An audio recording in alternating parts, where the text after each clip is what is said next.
Today I will show you a drama, war film from 2020, titled The 800. Spoilers ahead. Watch out and take care. In 1937, China is in the middle of the Second Sino-Japanese War. A group of soldiers has been given the mission of protecting the international settlement of Shanghai, but to reach the city, they first need to cross the countryside. When they finally reach their destination, they first come across the destroyed and abandoned side of town, so the group begins discussing how to proceed as young Xiao Hubei tells his uncle that his brother is gone. His brother is Duan Wu, who has gone exploring to see what's going on. He discovers there are Japanese soldiers in the area and these soldiers see him in return, so they charge after him and find the rest of the Chinese troops. Duan Wu grabs his brother and his uncle so they can hide together and escape by sneaking around through the ruins of buildings while their group is killed.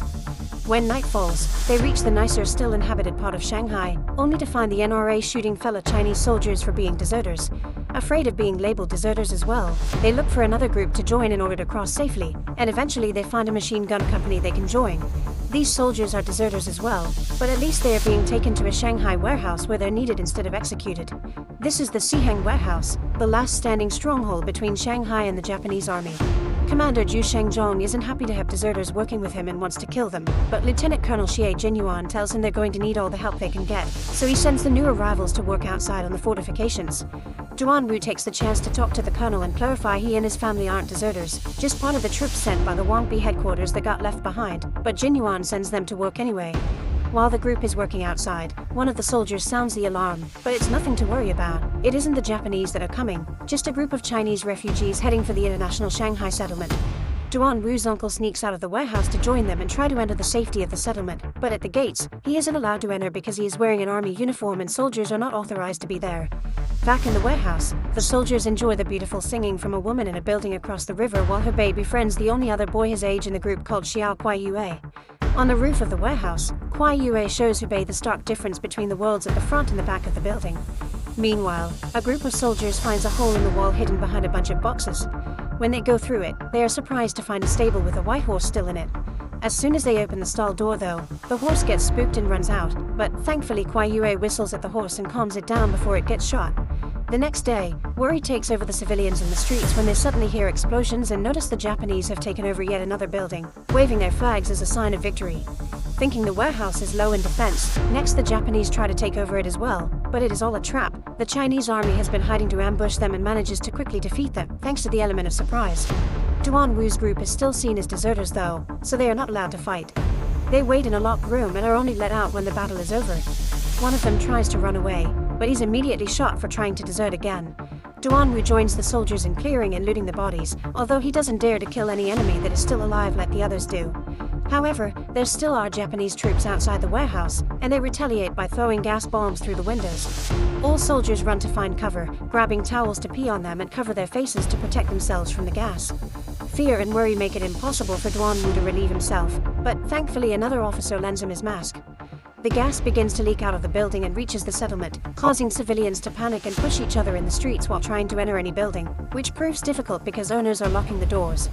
At the warehouse, the soldiers are starting to successfully remove the gas, but Duan Wu accidentally gets pushed over and he falls into an underground canal he didn't know about.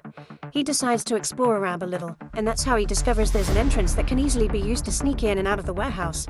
In the meantime, Mr. Fang Xingwen, a Chinese journalist, approaches the Japanese army to sell them all the information he has about the warehouse troops. This is well received by Japanese Colonel Konoe Aisao, who immediately begins planning a new attack.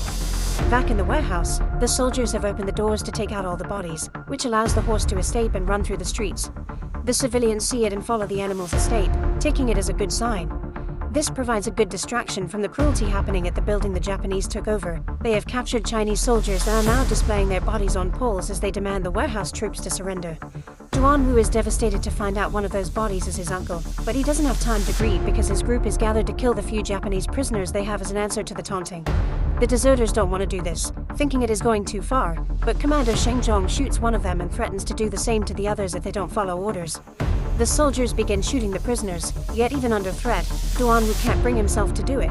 To save him from getting killed, one of his superiors grabs Duan Wu and reminds him the Japanese killed his uncle, so an angry Duan Wu finally pulls the trigger.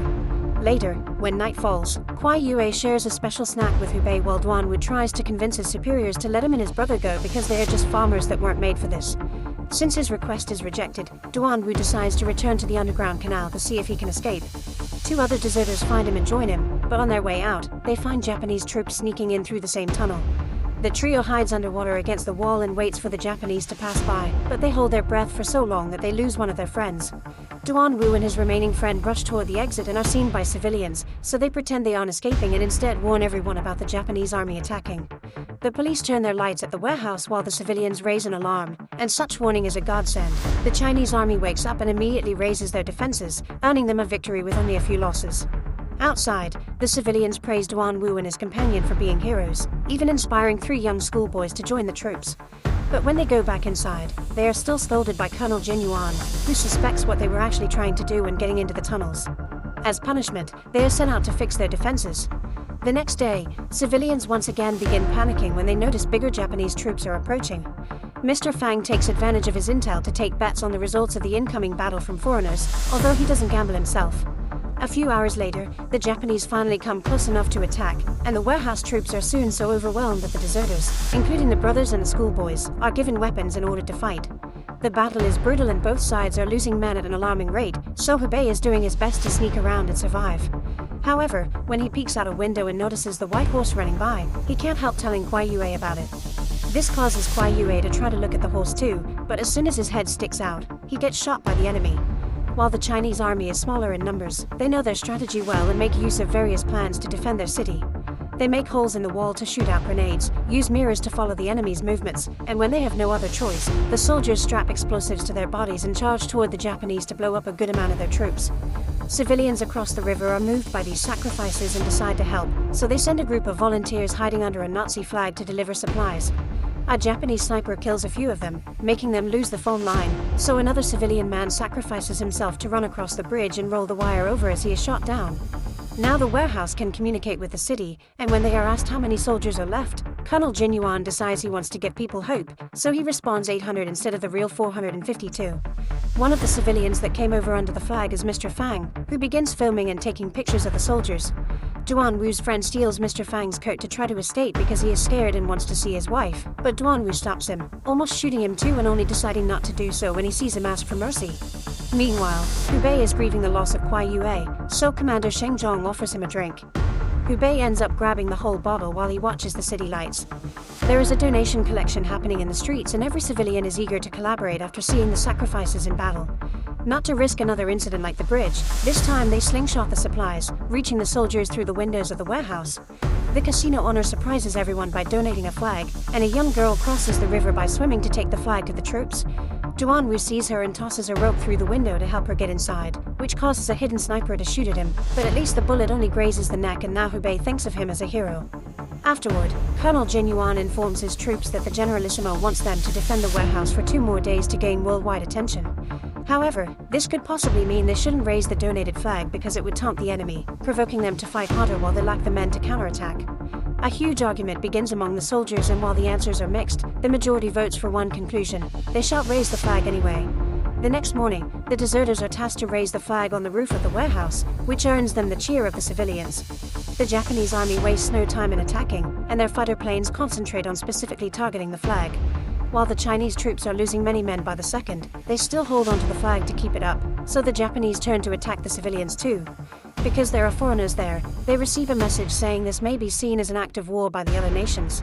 The flag eventually falls, and while the Chinese decide to stop attacking to avoid unnecessary sacrifices, they still raise the flag again. Fortunately, the Japanese begin to retreat when they receive objections from the British, so Duan will begin celebrating their victory before he realizes he has been shot. With his last breath, he asks Mr. Fang to take a picture of him for his brother. Later, while Hubei is once again watching the city and grieving another loss, the white horse shows up and allows him to pet at his comfort. That night, Colonel Jin Yuan reenacts an old Chinese tale of war with a map and a puppet to remind his troops of the importance of what they're protecting. The following day, the British put a Red Cross flag outside the settlement to mark it as a safe zone. Colonel Isao comes over in a black horse to talk, so Colonel Jin Yuan meets him by riding the white horse. It turns out Isao will be replaced by another colonel soon, and he knows the Chinese will receive orders to retreat. So for the sake of their honor and to be seen less as a failure, he requests one last battle. Colonel Jin Yuan accepts and rushes back to the warehouse to get the troops ready. Hiding under an English flag, the commissioner comes over to give an order to retreat to the settlement at midnight. This is not accepted by Colonel Jin Yuan, who thinks that if they continue to fight they may inspire the international community to help. Sadly, the commissioner already knows nobody is coming. After the NRA fell, the rest of the world lost interest in the conflict. The higher-ups have decided it's better to accept the loss. It may be not honorable, but the country has suffered enough. This upsets Colonel Jin Yuan, who thinks these orders make all their sacrifices lose their meaning. When night falls, the searchlights are turned off so that the soldiers can retreat through the bridge, but a small group will have to stay behind to provide cover. Mr. Fang takes pictures and letters from this group, promising to take them home to their families. While the civilians flood the streets to watch the soldiers cross the bridge, Hubei decides to stay behind as one of the defenders. The Japanese soon turn on their own searchlights, firing a flare to light up the area and make it easier for them to attack the soldiers on the bridge. The group of volunteers leaves the warehouse to approach the Japanese camp in an attempt to slow them down, but they quickly get shot. Civilians try to help as well, be by reaching out with medical supplies or shooting with their own weapons from the balconies of their homes.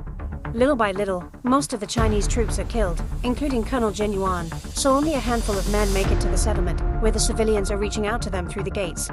In modern-day Shanghai, the White Horse emerges from the ruins of the warehouse. These ruins are still up as a memory of the sacrifice that allowed China to be the main battleground for the anti-fascist war in the Orient. The Chinese army accounts for 70% of Japanese casualties in the Second World War.